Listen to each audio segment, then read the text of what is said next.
You didn't get the correct meaning of a crush.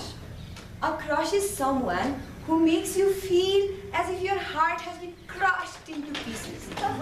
One of my colleagues said, heart crushed into pieces? I think I know the feeling. Good evening, Toastmasters and guests. The day I'm talking about was a Friday. All my girlfriends at my office finished off their work for the day and had gathered in the meeting room in order to celebrate the weekend. With our backs on the cushions and feet on the table, everybody was in a relaxed mood. The wind was blowing through the window. It caressed our hair and soothed our tired feet. There were chocolate pastries, girlfriends, and a soothing wind blowing. To match the ambience, the topic of discussion was love and crush. Now it was my turn to share my part of the story. It was long back when I was in my second year of high school. Always busy with my assignments and project works, I was a teacher's pet. However, I didn't know many of my classmates' names.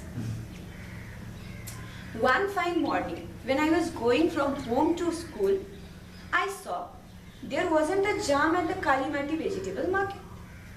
No jam at the Kalimati vegetable market? It's a rare sight, trust me. Later I found out from the conductor that the vegetable suppliers were on a strike that day.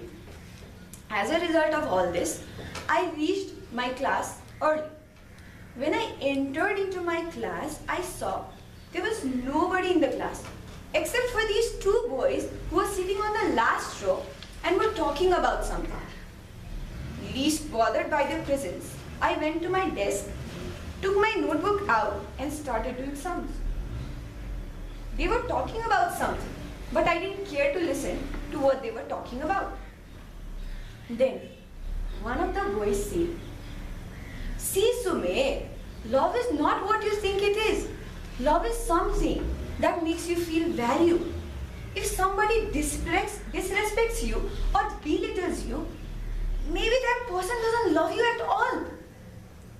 There was so much conviction and honesty in the boy's voice that I almost turned around and said, "I completely agree with you." Then I started paying attention to their conversation. They were talking about love and life. And the boy's understanding of love and life impressed me. Maybe that was the moment when he created a space for himself in my heart. I started noticing him thereafter. His sincerity towards his studies, his childlike behavior with his friends, and his mischievous eyes, all of them seemed to attract me more and more. He was like this beautiful rainbow with so many colors in my life. My eyes longed to see him rub his forehead after a tiring maths lecture. My eyes longed to see him the way he gulped his tiffin in a hurry. And my eyes longed to see him smile at something he thought about alone. His laughter made me feel that there wasn't a better place in this world to be in. Whenever I thought about not getting to see him even for a day, my heart contracted. It felt as if I couldn't breathe. Yes, I wanted to share my feelings with him. Yes, I wanted him to know how special he was for me. But then I always was skeptical if he would understand my feeling. Because at that point of time, I didn't want to get into a relationship.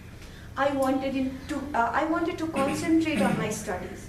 And I didn't want to sabotage my upcoming board exams.